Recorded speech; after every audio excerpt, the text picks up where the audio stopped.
Opo, sir. Ilocana. Kana lang. Hindi ko na maintindihan yung salita doon. Di Tagalog. Ano ba yun? Panggalato? Hindi po, Ilocano po, Ilocana. Mismo. Ilocana. Ilan na po ang edad nyo? 58 po. Ikaw po. 58? Opo, ikaw. 57? 57? 7. Saan ka ngayon, ha? Kuan? Ang location mo ngayon? Dito sa Moscow, sir.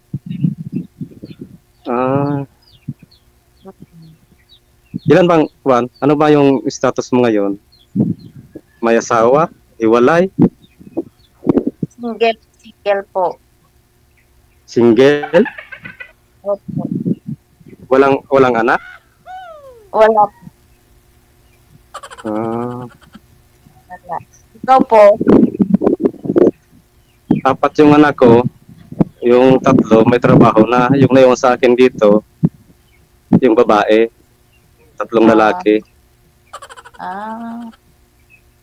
Ano ba? Ay, may mga kakilala ko dyan eh. Mga matandaan ko, apelyido lang eh. At sino po? Kakinang mo po. May Munar, may mga Poronda, basta may Pawig.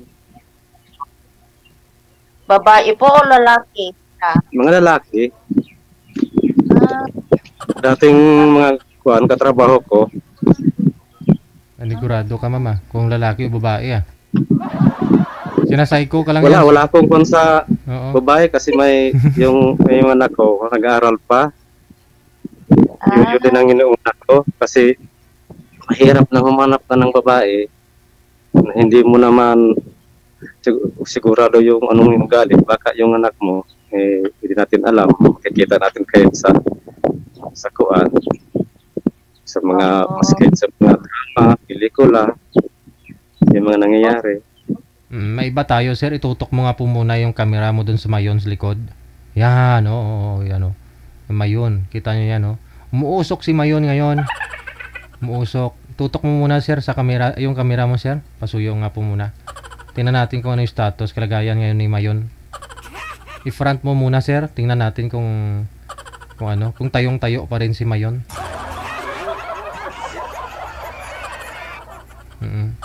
Tutok mo muna dun, sir, sa bundok ba? Lakas na kasi ng hangin, maingay. Bakit hindi ka Hindi niya pinapansin yung sinasabi ko sa kanya. O nagbibingi-bingihan lang.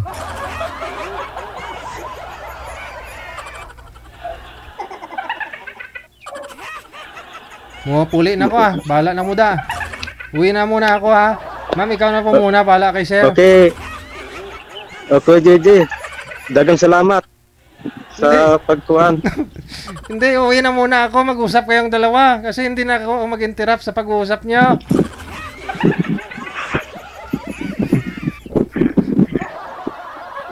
Kausapin mo na lang. Kausapin mo na lang muna si ma'am. Kasi hindi na. Alis na muna ako. Ikaw na bahala kay ma'am, ha? Ilan bang yung ang taas mo? Ano po?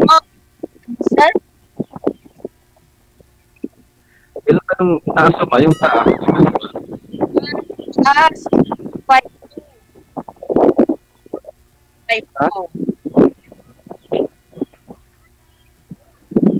5'2"? 5'2"? Yung height? Mataas na rin. Height 2. Height pa? Height? Oo.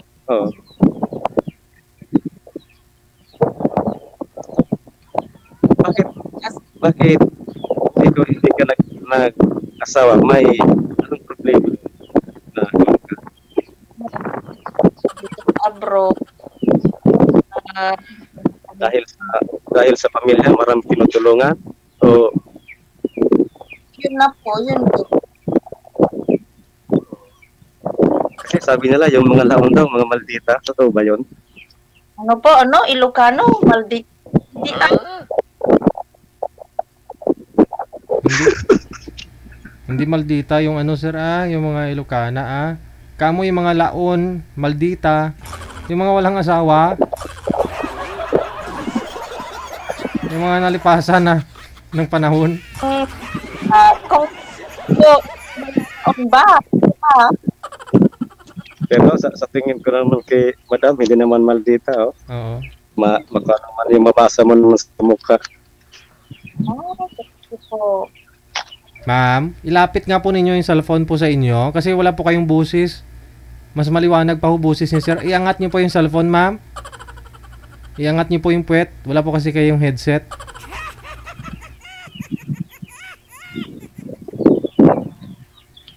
Kailangan magkatuluyan na kayong dalawa. Kung hindi, Ilang taon na yung kontrata mo dyan? magkaaliw-aliw na yan. Wala dito kasi under the dito. Kailan bang uwi mo? Baka sa next year po. Next year. Po. Kailan mahirap yung papunta sa inyo? Ang Patarik. Oo, mahirap na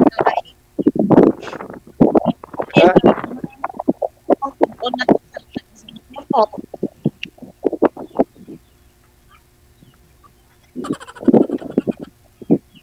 Gusto ko sanang pumunta. Kalawag po. Maraming sa pagod ko. Ulit lang po Ayaw ko. Oo. Wala po, hindi po namin maintindihan ma'am yung busis ninyo ma'am. Wala po kayong headset ma'am. Kasi po nasasapawan po ng ingay kay sir yung hangin. Sir, magtago po kayo dyan sa bahay po ninyo na hindi po malakas ang hangin para hindi maingay. Nawawala po kasi busis ni ma'am. Huwag po kayo sa labas. Okay, sige. Standby lang ho. Kasi hindi tayo magkakarinigan. Yung mga viewers natin nahihilo na.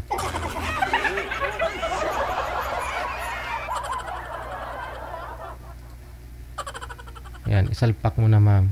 May headset pala eh. Yan, ipasok mo na.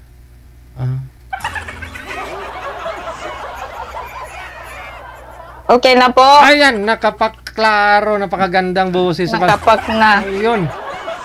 Nakuha, win na road. Okay na. Pak na pak. Nakuha, win na road. Go ahead.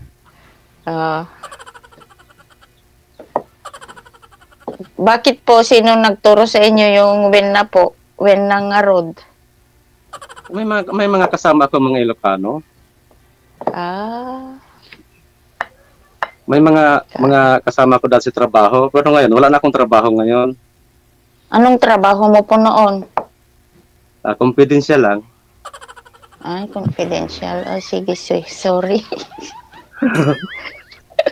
Kasi marami nakakarinig. Sabihin ko lang sa iyo kung kuan. Oh, Kung sige. mag-usap tayo na kuan lang. Bigyan mo ako ng cellphone number. Tapos, ibigay ko sa cellphone number ko. Okay. Oo. Pero legal, Kasi yung legal man yun trabaho mo sir? Legal man yun? Legal ba yun o illegal?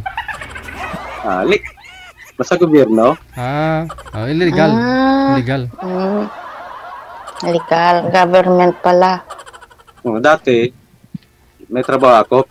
Pinaalis ako ng asawa ko kasi siya daw magtrabaho. Ngayon, pumunta ng Singapore. 3 buwan lang doon, uwi na kasi hindi daw kaya makuha yung mga bata. Hanggang medyo, siyempre, nagtaghirap. Hanggang nagkasakit siya. Talagang nagkakuhan talaga. Hanggang namatay. Ano po bang sakit sir? Colon cancer. Colon cancer yung sakit niya.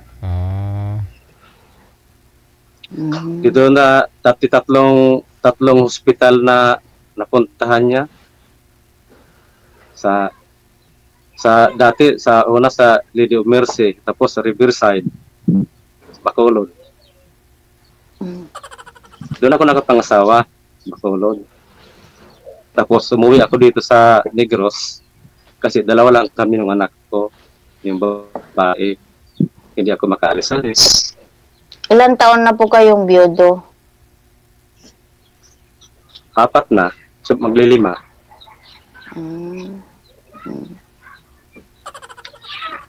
Ikaw kahit noong unang di ka nagkaroon ng karelasyon. Meron naman po bago ako nag-abroad. Pero nag-asawa naman siya ng iba, hindi nakahintay. Kaya mula noon hanggang ngayon, hindi na ako naghanap na. Mahirap naman kasi yung pumasok ka sa relasyon na hindi mo kilala masyado. Kasi wala nang kuwan yan, wala nang bawian yan. Kasi hindi ka naman naghahanap ng perfectong klaseng tao. Oo, pero dapat nagkikipagay rin. Tama. Marunong ding umunawa. Opo. Ayun. Kaya hindi ako nagkuhan kasi inisip ko rin medyo taghirap. May pa ako na babae. Buti na lang yung isa kong anak, siya na rin ngayon gumagasto kasi mahal yung tuition niya ngayon sa eskwelahan. High school. Marami pa yan. Grade 8. Gastos. Gusto mag-aral sa college Manila. Sabi ko, hindi ko na yan kaya. Mabuti kung yung mga kapatid mo hindi tumulong. Siyempre, may mga asawa na rin. Mahirap naman. Opo. Mahirap ka naman.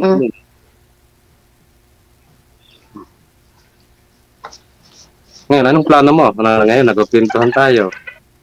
Pagtuloy natin ito sa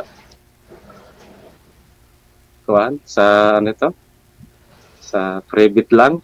Hindi dito maraming nanonood.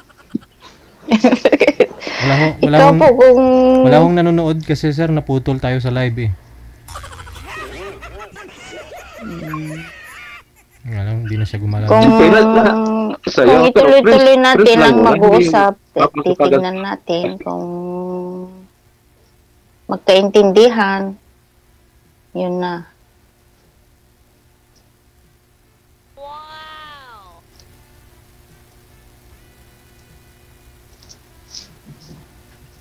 Huwag natin tingnan, gawin natin.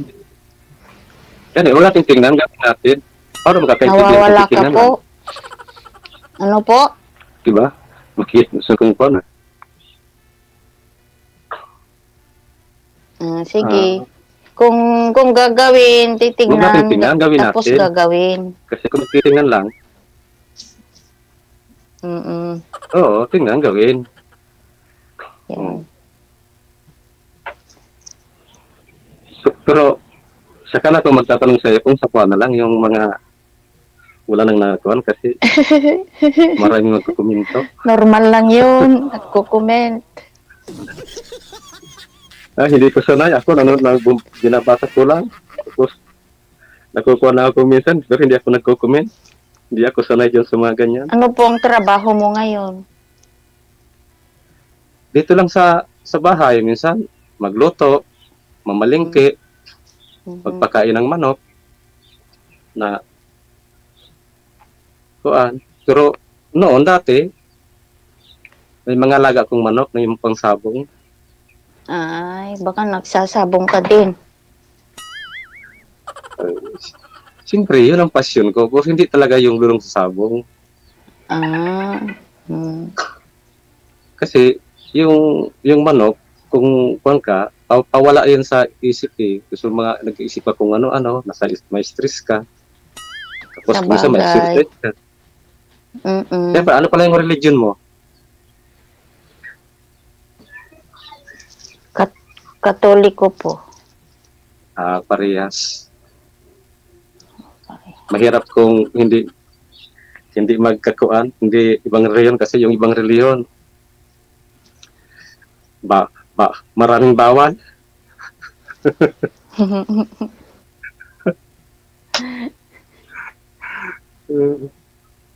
Ano, plano mo bang kuha? Ano bang plano mo sa buhay? Kung meron akong kung may makahanap sa akin, makakita sa akin na totoo at magkaintindihan kami, maayos na kausap, hindi, uuwi na ako. Madali mo yan magkaintindihan. Respeto lang ang kailangan dyan eh. Oh, opo. Kung ano Yun na yun. yung kinaugalian mo nung una na nasanayan mo, mahirap naman baguhin yan, di ba? Opo, Okay, lahat-lahat nandyan na. Okay naman yan sa akin. Kaya lang, siyempre, yung para sa akin, kung minsan nagsasabong ako, kung minsan nagiinom ako kung may mga bisita, may kabarkada, pero hindi yung nagiinom na magpakalasing, may control. Pero hindi ako naninigarilyo. Masama yung sigarilyo eh, dahil yung tatay ko, namatay yun. Yung wala ng baga. Sa sigarilyo. Oo, masama. Kaya, pag nakita mo ng masama, wag mo nang gawin. Diba? Opo. Kung alam mo na namang ikakasira sa relasyon nyo, wag mo nang gawin. Napag-usapan naman yan eh. Oo naman po. Ganon. Saka ako, ayaw ko yung, hindi, kung may asawa ko, kung minsan kaya ako nakakuhan kasi may mga babae naman na parang ipahiya ka. Kung may galit sa'yo, kung may barkada kang pupunta, ipahiya ka, yung may sumisigaw, parang nakakahiya naman yung gano'n eh. Kasi marami akong doon sa mga kapitbahay ko, pag nag-away yung mga asawa, talagang sigawan talaga eh. Tapukan eh. Ipahiya ka sa mga kaibigan mo, ganon. Siyempre, kung ganyan ba, gawin sa'yo na kung makahanap ka ng ganyang babae, hindi kakahiya. Diba? Oo naman po, oo. Ganon din sa mga babae, ganon din sa mga lalaki. O di, wala na, magkaaway na, magkahiwalay na. Kaya dapat kung magkuhan ka sa isang relasyon, kasi walang bawian yan. Siyempre, kung sa konta, mahirap magsalita na hindi mo tutuparin, di ba? Opo. Para kanyang kung tambaluslos.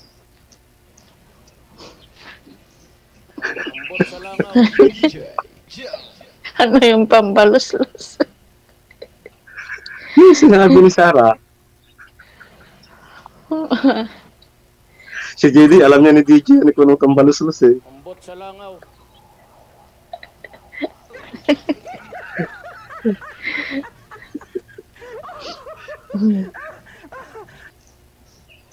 Anong ikaw ba kang DJ yung account mo, tapos alam mo naman ni DJ yung account ko, manghingi na lang tayo sa kanya. Hindi po, connected po kayo. Okay. Kayo pong magbigayan. Opo, kayo po no. Sa kanya mo na hingiin, sir. Diretso na po sa inyo. Tuloy-tuloy po yung pag-uusap ninyo sa off-cam. Sa'yo na lang. Opo. Ano, yung cellphone number mo, pwede kong Sige, ipagpatuloy po ninyo. Puputulin ko na po kayo sa live ha. Ipagpatuloy na lang po ninyo off-cam pag-uusap ninyo. Thank you. Magandang hapon. Thank you, sir. DJ, thank you. Maraming